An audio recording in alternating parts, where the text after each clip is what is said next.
Hey there, and welcome back to Terry's Diverse Horizons, the channel where curiosity meets controversy, and no question is too uncomfortable to explore. Today, we're diving into one of the most debated ideas in human history: sin, forgiveness, and why Christianity believes humanity has been spiritually flawed from the very beginning.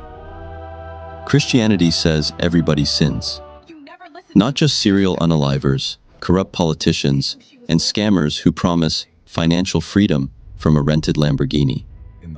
Nope. According to Christianity, even gossiping aunties, prideful gym bros, jealous coworkers, and people who leave shopping carts in parking lots are all in the same spiritual courtroom. The idea is simple. Sin is anything that goes against God's nature. And apparently, humanity has been collecting sins like Pokemon cards since the Garden of Eden. Now here's where things get interesting. Christianity doesn't just focus on actions, it goes after thoughts too. You could technically smile politely while internally judging someone harder than a reality TV talent show panel. According to the teachings of Jesus Christ, hatred in the heart can already be spiritually dangerous. So Christianity basically says, congratulations humanity, even your brain activity may need supervision. Then comes the famous concept called original sin. According to many Christians, humanity inherited a fallen nature from Adam and Eve. In simple terms, humanity's spiritual software has been buggy since version 1.0. Christians believe people naturally lean towards selfishness, pride, greed, and bad decisions. Honestly, history does not exactly argue against that point. Now, not all sins are treated equally in Christianity. The Catholic Church famously separates sins into mortal and venial sins. Mortal sins are the spiritual equivalent of detonating a grenade in your relationship with God. Venial sins are more like slowly damaging the engine over time. Both are bad. One just arrives with more dramatic consequences. But Christianity's biggest twist is this. Christians believe people cannot earn salvation purely by being good.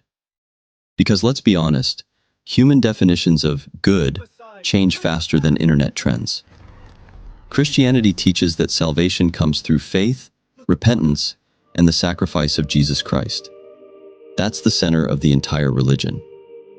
And no, mainstream Christianity does not technically teach, do whatever you want because forgiveness exists. That criticism has followed Christianity for centuries.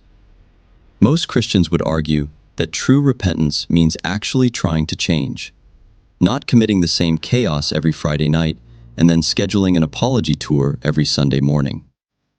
Different Christian groups also interpret sin differently. The Eastern Orthodox Church often describes sin more like a spiritual illness needing healing. Many Protestants focus heavily on faith and personal connection with God. Meanwhile, other churches emphasize rules, discipline, confession, or moral transformation. Christianity may share one foundation, but the branches definitely argue like relatives during holiday dinners. At the end of the day, Christianity teaches that humanity is flawed, morally inconsistent, and incapable of perfection. The religion argues that sin separates people from God, but forgiveness and transformation remain possible through faith and repentance. Whether someone believes it or not, one thing is certain.